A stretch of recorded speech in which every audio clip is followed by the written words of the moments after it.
Hi, this is Crash Course World History. What? It's not World History? Dang it, Katie, I want to be John Green. Why can't I be John Green? Okay, today I'll be talking about reformers and nation builders. First, we have to start with the Crimean War. Essentially, this war was initially a Russia versus Ottoman conflict. Russia wanted control of the Ottoman provinces Moldavia and Wallachia, and their excuse was to protect the Orthodox Christians in that area. And this angered the Ottomans, causing them, despite their weak empire, to declare war on Russia.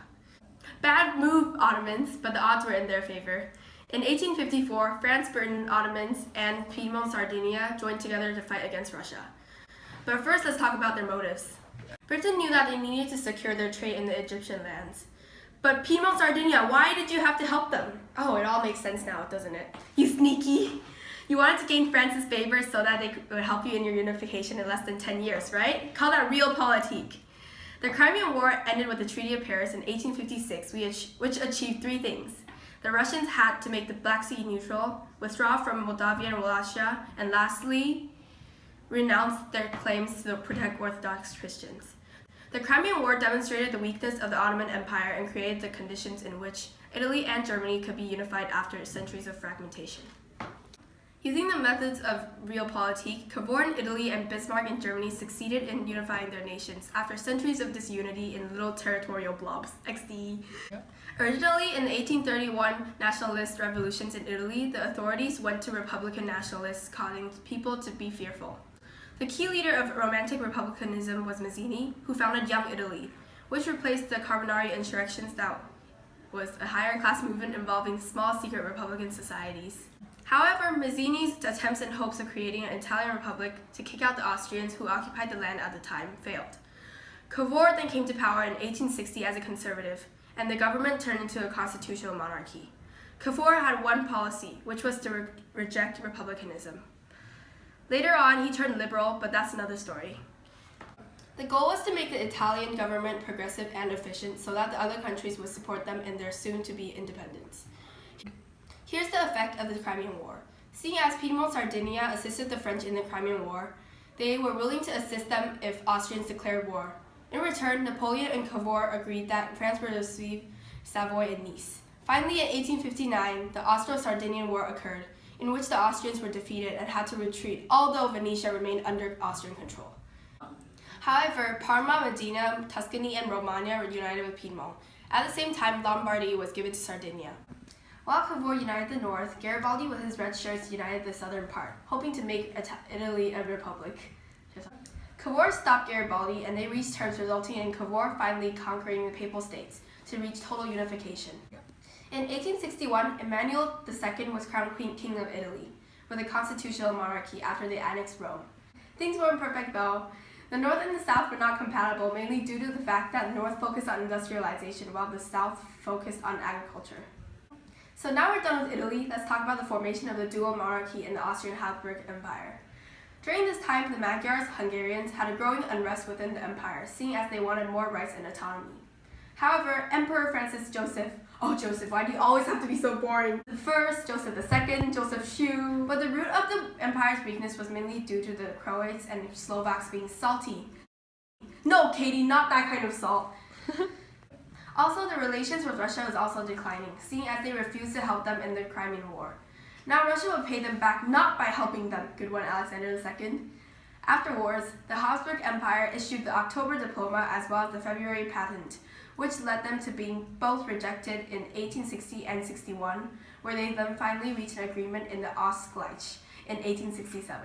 In this, the Austro-Hungarian Empire was formed through a dual monarchy, allowing the Hungarians to have their own government but still remain tied to Austria.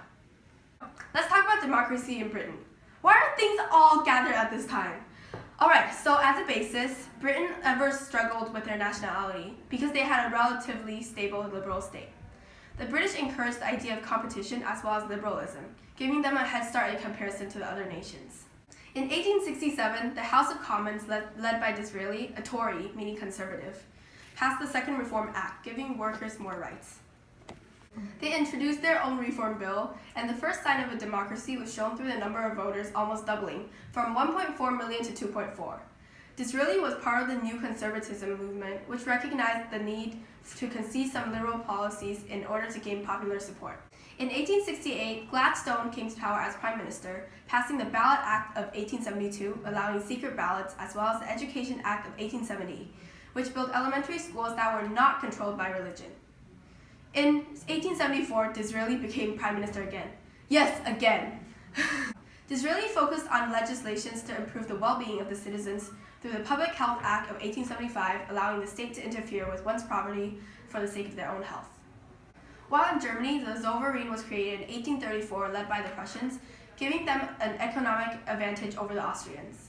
In 1862, Otto von Bismarck was appointed Chancellor. Bismarck was a junker. Anyways, Bismarck was interested in a unified Germany under Prussian leadership. Now let's go to the thought bubble. Look, it's an outfit change. Okay. Now Bismarck was a genius and he was always a step ahead of everyone in his game. He convinced Austria to invade Denmark, although Denmark didn't really do anything. It was just like, wait, what? The poor country quickly surrendered in 1864. At the Convention of Gasteiz in August 1865, it was established that Austria would be in charge of Holstein, while Prussia would be in charge of Schleswig. The next step of Bismarck's plans was to maneuver Prussia into war with Austria to guarantee Austrian exclusion from German affairs. So Bismarck ordered his troops to be as annoying as possible. Angry Austrians declared war on Prussia on June 1st, 1866. At the conclusion of the 7 Weeks' War, Austria was defeated and lost Venetia. It was permanently to exclude Austria from German affairs, and Prussia was then established as the only major power among the German states. Bismarck established the North German Confederation, but he wanted to complete the unification process. So when Prince Leopold of Hohenzollern accepted the Spanish crown, Bismarck knew France would object to the Hohenzollerns. France sent Count Vincent Benedetti to consult William I. Leopold renounced his son's candidacy for the Spanish throne and fears of a Franco-Prussian war. But as part of Bismarck's genius plan to unite Prussia, he needed war with France. He made a telegram appear that William had insulted the French ambassador. The angry France declared war on Prussia. Bismarck portrayed France as the aggressor and gained support of the southern Germany in the Franco-Prussian War. Bismarck besieged Paris, and on January 28, 1871, France surrendered. Germany annexed Alsace-Lorraine and forced France to pay a large indemnity. The newly united Germany would play a crucial role in the disruption of balance of power in the road to the First World War. Meanwhile in France, wait, what? It's time for the secret compartment? Let's see what Katie drew for me today. Oh look, it's a crown! Open letter to Napoleon III. You started off conservative, but then your foreign tensions with Prussia really damaged your popularity. We appreciate your attempt here at Crash Course to liberalize your policies, like concluding a free trade treaty with Britain, permitting freer debate in legislature, relaxing press laws, permitting labor unions, and agreeing to a liberal constitution. But you are still kicked out! Why do you have to make history so confusing? Best wishes, Sarah Sue. So after Napoleon III's Second Empire, the National Assembly gave executive powers to Adolf Thiers for a time being. Parisians resented the monarchist National Assembly and they elected the Paris Commune. They wanted to administer Paris separately from the rest of France and wanted a nation of relatively independent, radically democratic enclaves. However, the National Assembly surrounded Paris with the army and bombarded the city, putting an end to the Paris Commune. The National Assembly backed into a Republican form of government against its will. The monarchist majority was divided in loyalty between the House of Bourbon and the House of Orleans. While the monarchists quarreled, Marshal Patrice MacMahon was elected president and expected to prepare for a monarchist restoration. Unfortunately for the monarchists, they were unable to find a king and decided to adopt laws that provided for a Chamber of Deputies elected by universal suffrage, a Senate chosen indirectly, and a president elected by 2 legislative houses. The political structure of the Third Republic proved much stronger than many citizens suspected at the time. Special thanks to my high school AP European teacher, Ms. Chambers, and the script was written by Katie and myself, and as John Green always says, don't forget to be lame. I mean awesome.